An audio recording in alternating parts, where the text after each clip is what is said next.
My name is Ken Hiwata. Okay. We make shochu here. We make shochu from sweet potatoes. We started this about 5 years ago, so this is our 5th year. Oh, wow. Yeah. So we do 2 batches per year, and we're in production for batch number 10, which means the end of the 5th year. The majority of the customers we have here are local people in Hawaii. Funny thing is, not so many people know much about shochu, yeah? Right.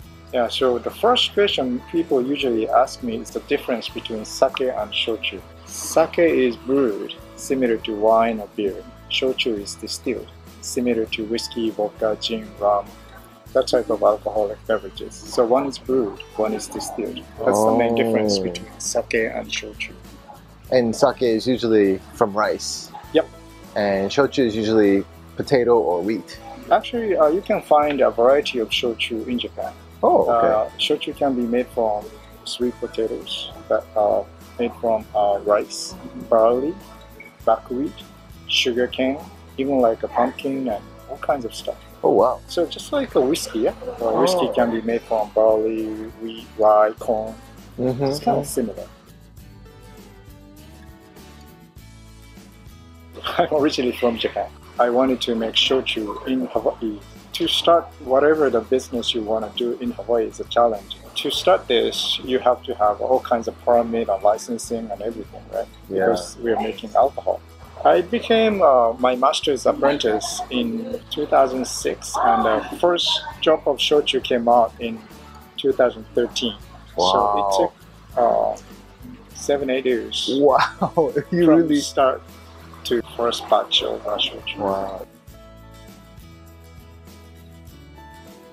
What separates shochu or authentic shochu from other types of distilled spirits is that we use koji for fermentation process.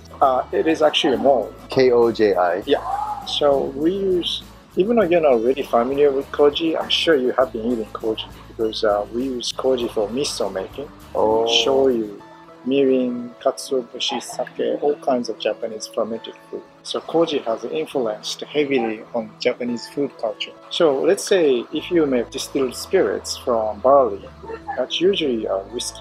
Yeah. And if you add koji to it, it will become barley shochu instead of whiskey. Oh. Yeah, by adding koji, the fermentation process changes and end product becomes different. Oh, okay. Yeah, another example is like a sugar cane. That's rum. Yeah. You make a spirits from sugar cane. Right. But if you add koji to it, it will become sugarcane shochu instead of rum. Kokuto shochu. Yeah.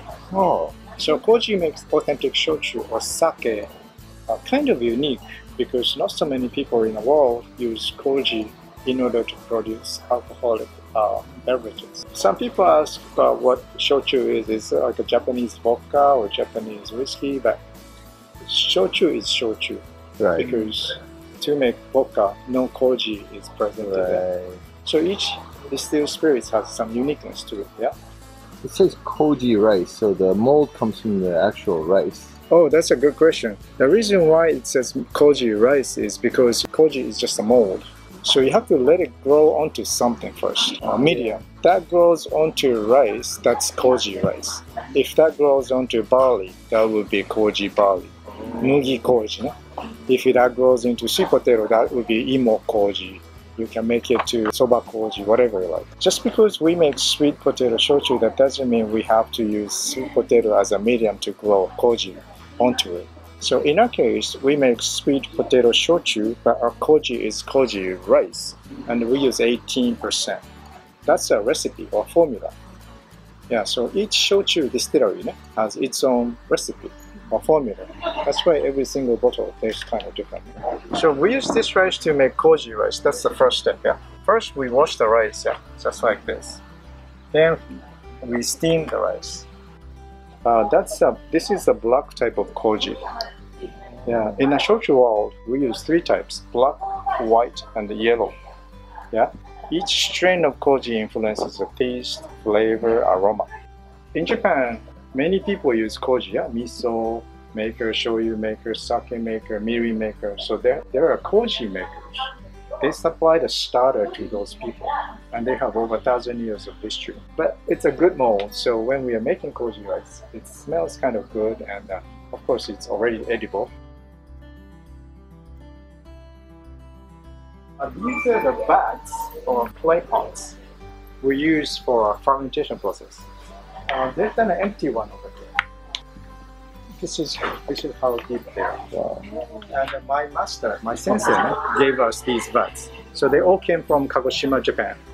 And according to my sensei, they are about 150 years old. 150 years old? Yes, they're pretty old. Yeah, 500 to 600 liters. It was like this morning, Oh, okay. when we took out all the koji rice out from the koji room.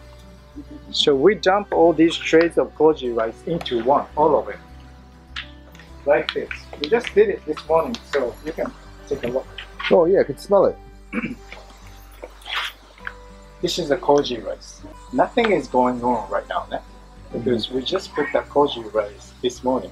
So fermentation hasn't started yet. But if you come back tomorrow morning, it will look so dramatically different. It makes a bubble and everything. It takes about 7 days to ferment the koji rice.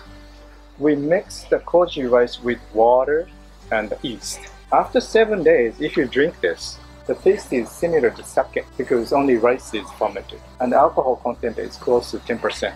So if you drink this, you get drunk too. It's not that good. It's like unrefined sake. But we make sweet potato shochu, ne? So while we are waiting, we prepare sweet potatoes. これがね、sweet potato farm. Oh. We have one in the backyard also. And according to University of Hawaii, about 40 varieties of sweet potatoes are found in Hawaii right now. So you can find many varieties, ne? And variety we're using for this batch is the purple sweet potatoes. I have a picture like this. こっちのね、ニックネームはね、沖縄 sweet potato. So we clean, ね? And chop off the parts we don't want. For 200 pounds of koji rice, ね? We use about 1,000 pounds. Wow. And then we steam. We put all the steamed sweet potatoes into two. Then add this koji rice to them, mix together, half and half. And then we make it to a mash by using this wooden stick. Yeah, we have a mash over here. Oh yes, it's bubbling. Yeah, it's fermenting. Yeah? This is like a second day. So it takes about 8 to 10 days to ferment this. It smells like bread. Yeah. Many people say all kinds of stuff, but some people say it smells like wine, smells like something else. Yeah. But it's a good smell. Yeah. Yeah. The 7th day. Yeah, it's much calmer. Yeah. Settled.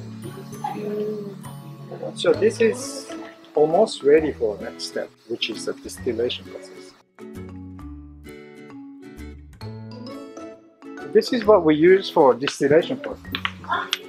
We call this still, S-T-I-L-L, still. Usually stills are made from copper, stainless steel, metal. This is a Japanese traditional wooden steel made from wood. Even in Japan, not so many people use wooden steels anymore because it's being replaced by high-tech stainless type of steels. In the shochu world, not so many people use this anymore, so it's being replaced by the high-tech ones. But my sensei, he uses that traditional wooden steel.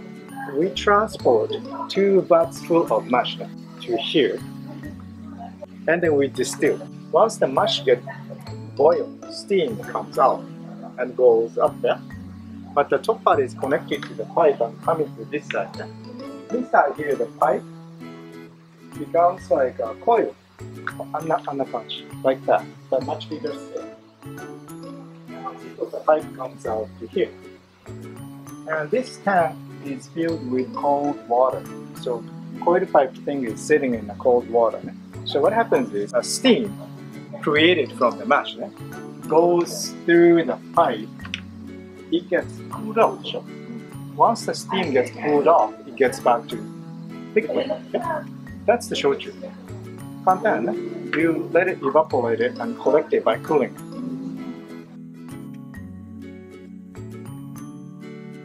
$200 pounds of koji rice and 1,000 pounds of sweet potatoes only. This is how much we get. Usually we get about 200 liters. 200 liters. Sweet potato produces lots of alcohol, sometimes less alcohol, depending on the condition. the authentic shochu only one time, and then after that we don't do anything. Yeah? So we repeat this process over and over until we can fill up the green tank. It takes about 2 months for us. And once that tank gets full, we let it mature another 4 or 5 months. Then bottle. So it takes 6 months to do one batch. So that's why we do 2 batches per year in spring and fall. So with 2 batches per year, right now we can produce about 6,000 bottles right now. But here, Hawaii is kind of warm now. Oh yeah. So we serve on the rocks. Yeah, but the thing is, when ice melts, the flavor comes out. There's a small chemical reaction. Between the ice and the shochu? Yeah. Wow. Or even like a whiskey, when you drink whiskey, some people add small amount of like water or small amount of ice, the flavor comes out. We drink shochu with meals, so we tend to make it lighter so that it doesn't overpower the food you eat. And the one you're drinking right now is batch number 9. Every batch has a small nickname. Number 9's nickname, Kauai blend. The very first time we used the sweet potatoes from the island of Kauai. For example, the previous batch, number 8, we called it Hamakua because we used the sweet potatoes from the Hamakua coast on the Big Island. So every batch tastes different.